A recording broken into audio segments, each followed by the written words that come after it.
మనం అందరం ఒక విషయం గుర్తుపెట్టుకోవాల్సిన అవసరం ఉంది. 5 సంవత్సరాలు ఈ రాష్ట్రంలో అనేక ఇబ్బందులు పడ్డాం. ప్రజలు కూడా అనేక ఇబ్బందులు పడ్డారు. అడుగు అడుగున అణచివేసే ధోరణితో ముందుకు పోతే మనం అందరం కలిసి ఆ రోజు నేను కానీ, పవన్ కళ్యాణ్ గారు కానీ, బీజేపీ కానీ అందరం కలిసి విధ్వంసం నుంచి మళ్ళీ వికాసం వైపు రాష్ట్రాన్ని పునర్నిర్మాణం చేస్తామని చాలా స్పష్టమైన హామీ ఇచ్చాం. దీన్ని నమ్మారు. నమ్మడమే కాదు, నేను రాజకీయాల్లో చూస్తే తెలుగుదేశం పార్టీ అనేక సందర్భాల్లో ఒక దిగ్విజయాల్ని సాధించాం. కానీ అవన్నీ కంపేర్ చేసుకుంటే 94% స్ట్రైక్ రేటుతో మొన్న ఎన్నికల్లో అఖండ విజయాన్ని సాధించి పెట్టారంటే అది మన మీద ఉండే నమ్మకం అని మరొక్కసారి మీ అందరికీ విజ్ఞప్తి చేస్తున్నా. ఆ నమ్మకాన్ని, ప్రజల్ని, ఆశల్ని, యాస్పిరేషన్స్ని కాపాడుకోవాల్సిన బాధ్యత మన పైన ఉంది. ఏ ప్రభుత్వం అయినా సరే చేసిన పనులు చెప్పుకోవాలి. ఏ నాయకుడైనా సరే ప్రజల్లోకి వెళ్ళడంలో నామోషి పడకూడదు.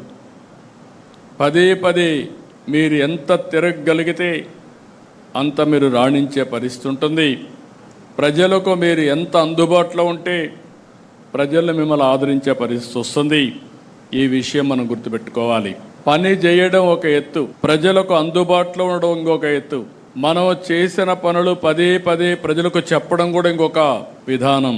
అదే సమయంలో కొన్ని పనులు కాకపోతే ఎందుకు కాలేదో చెప్పడం కూడా మన బాధ్యత.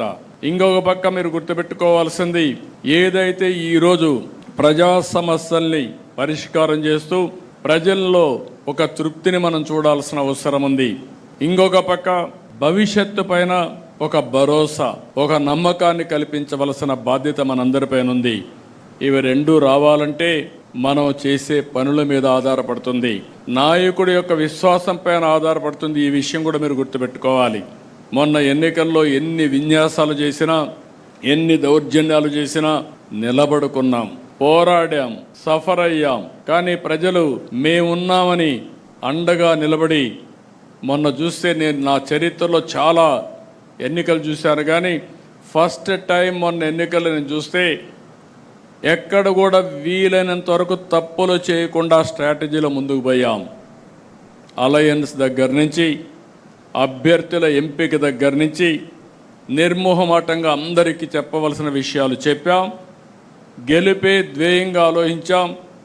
అందుకే మీరు ఒక్కసారి చూస్తే మొన్న ఎన్నికల్లో దగ్గర చాలామంది కొత్త వాళ్ళు, పార్లమెంట్ అయితే మెజారిటీ కొత్త వాళ్ళు, అసెంబ్లీ కూడా మెజారిటీ కొత్త వాళ్ళు, ఫస్ట్ టైం వచ్చిన వాళ్ళు చాలామంది వచ్చారు. రెండోది మీరు చూస్తే సోషల్ రీఇంజనీరింగ్ చేశాం.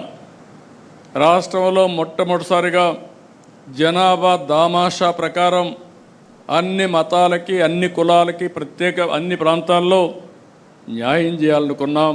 న్యాయం కూడా చేశాం. ఇవన్నిటి వల్ల ప్రజల్లో ఒక విశ్వాసం పెరిగింది. ఆ విశ్వాసం మొన్న ఎన్నికల్లో బ్రహ్మాండంగా వచ్చే పరిస్థితి వచ్చింది.